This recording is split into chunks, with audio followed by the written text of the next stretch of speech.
I mean, people are really laughing. Like, I love hearing everybody laugh. I love the scene when Scoot is like mansplaining about, oh, you need to have a balance. It just smacks him. Everybody was like dying, like that. But how did you and Marielle just make sure that you did like zero in on the sweet spot of the right tone for the film? It's funny, I was actually, when I saw the film for the first time, I was like, this is funny. I was actually surprised because the making of it, I was so deep into Mother, and she's not laughing at anything. So she's taking everything very seriously, and what she's going through is really kind of a dark and confusing, transformative time. So I was so happy to see that we hit that note, and that's why we brought Mari on, is because she's so good at finding that beautiful tone. And what I love about the humor is it's funny because it's true.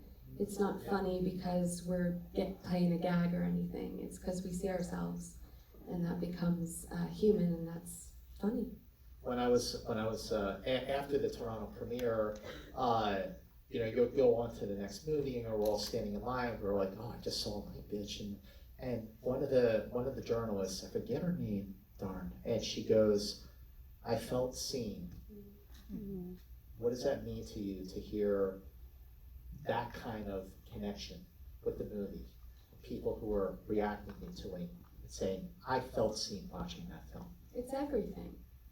It's so why you do a film like this, where you take on material that can be difficult or challenging at sometimes. I know, speaking for Mari, that was really important to her as well, because we're talking about subjects that seem taboo, but are so universal.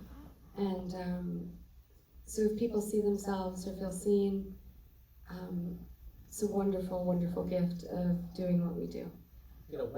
When I first interviewed you for the very first time, it was in Park City in 2005, Fortune book. First of 6 Oscar nominations, by the way. But that was, almost 20 years ago, a couple years ago, right? Almost 20, because we're almost in 2025. How does what you look for in a film now compare to like what you were looking for in like 05, 06, 07? Well, 05, 06, 07, I was just looking for a job, I was like, oh, you want me? Great, I'm there, what time? But also, I always was mindful about, I really wanted to, my goal at that time, and still my goal, is to try to be open and find things that I connect with at different parts of my life, and can tell stories of transformation as I transform in my life, and things that I connect with, things that resonate with the world around me. That seems, and I always know when I read it, I can never predict it. So I just try to stay open. Even though, obviously, Marielle, she just like you, don't play the same role twice unless it's, enchanted and disenchanted. She doesn't make the same movie twice. She really doesn't. But at the same time, you're working with all these amazing directors. Was there a particular director who you had worked with before Marielle who sort of inspired you as a producer? Actually, yes, and it's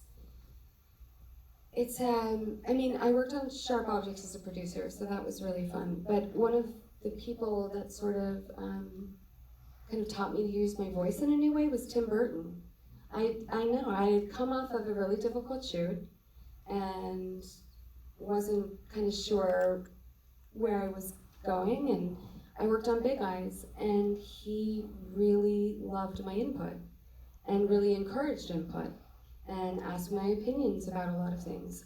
And I don't know if I hadn't been asked before, if I didn't have agency before, but there was something about the relationship that we created on set where we just had a really wonderful dialogue, and I think that was sort of the birth of my understanding of how agency and the use of my voice and my creative vision could actually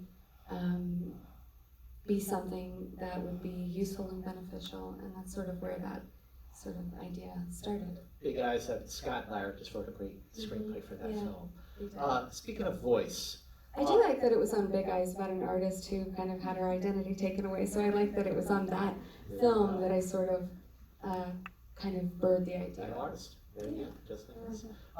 But speaking of voice, you know, your voiceover in this is obviously very different from the way Mother talks. So how do you do a voiceover versus like just when you're acting in a scene? Well, what I loved about this is that the voiceover and the internal, external monologues, like, they all sort of they all had their own role to play. And I didn't actually know where Mari was going to use them all, because several scenes we would do external voiceover and internal voiceover. So she would have the option based on what worked in any given moment. But I kind of loved that what we say to ourselves sometimes sounds different than what we speak out loud. And so I liked that. I liked playing with that, and then I liked sometimes she's speaking out loud, you don't know if she's talking to herself out loud, you know what I mean? I loved how Mari played with that, and it gave me a lot of freedom and a lot of room to explore and kind of massage dialogue. It was a wonderful experience to get to play with that. You know, as a producer, you're really hands-on, and I would love to hear about working with your editor and your composer.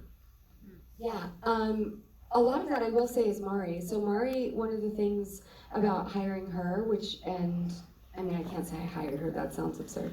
One of the things about partnering with her is that she came with a really beautiful team. And one of the things that I feel so strongly is when you pick the right person, you give them a long leash. And Mari had a team that she'd worked with and people she felt really inspired by. So a lot of it was me sort of deferring to her vision, and I think I'm super happy with all of the choices that she made and the collaboration that I was able to contribute, and then the moments where I was able to step back and let her put her mark on the film. You know, when you get into a character, you prep for it, you remember your lines, you do rehearsal, table read, so on. But when a movie like this wraps, how do you get out of character?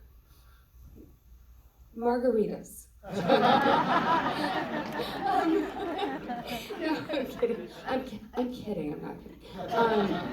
No.